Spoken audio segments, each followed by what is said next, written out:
Ideš otvorenim poljem, pod vedrim nebom. Vjetar ti dodiruje lice, sunce grije kožu, a zvukovi prirode oko tebe čine da se osjećaš živim. Nakon nekog vremena dolazite do odvojka ceste. Pred vama se otvaraju dva puta. Prva staza je široka, dobro utabana i vrlo popularna. Puno je glasova, smijeha i glasnih razgovora. Ljudi koji na izgled uživaju, ali imaju prazninu u očima koju je teško prikriti. Rugaju se svemu, pa i najsvetijim stvarima.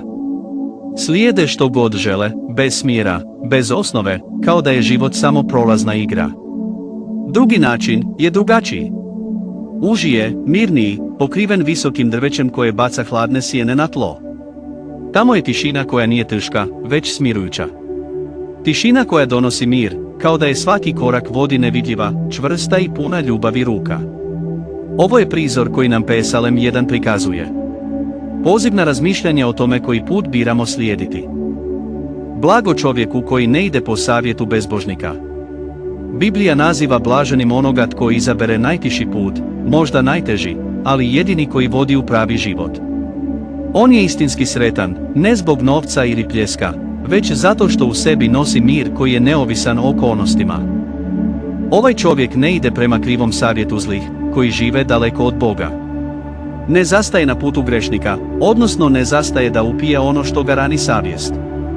Štoviše, on ne sjedi u krugu rugača, koji su prestali slušati svaki Božji glas i sada se otvoreno rugaju vjeri, dobru i istini. Ovaj čovjek zna da se život sastoji od izbora i da ga svaki korak vodi bliže ili dalje od Boga. I tako odabire živjeti drugačije. Ali njegova je slast u zakonu Gospodnjem i o njegovu zakonu razmišlja dan i noć. Ne čita Božju riječ kao da ispunjava obvezu.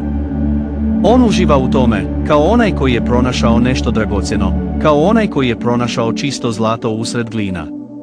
Čita, razmišlja, ponavlja u srcu, razgovara sam sa sobom. On se budi s riječju u mislima. Spavaš s njom u mislima. Zakon Gospodnji je kao zrak koji udiše. A onda dolazi najsnažnija slika Psalma. On će biti kao drvo zasađeno pokraj rijeka voda. Zatvorite oči i zamislite ovo, čvrsto stablo čije korijenje ide duboko i stalno nalazi svježu vodu. Ovo drvo se ne suši. Lišće mu ne opada. Čak i kad dođe suša, ostaje stajati, zelena, živa. I što više, donosi plodove, u pravo vrijeme. A voće nije samo za nju. To je nahraniti druge. Pravednici žive tako da njihov život blagoslivlja druge živote. On ne juri očajnički za uspjehom. On cvate u pravo vrijeme i sve što radi napreduje. Ali što je s onima koji su odabrali široki put?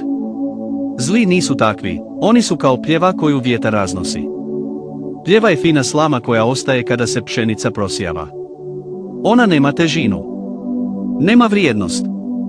Vjetar puhajne i ona nestane. Takav je život onih koji odbacuju Gospodina. Možda se čak neko vrijeme čini čvrstim, ali duboko u sebi je šuplje. Na sudnjem danu, kada se sve otkrije, oni neće moći stati. Zato zli neće opstati na sudu, niti grešnici u zajednici pravednih.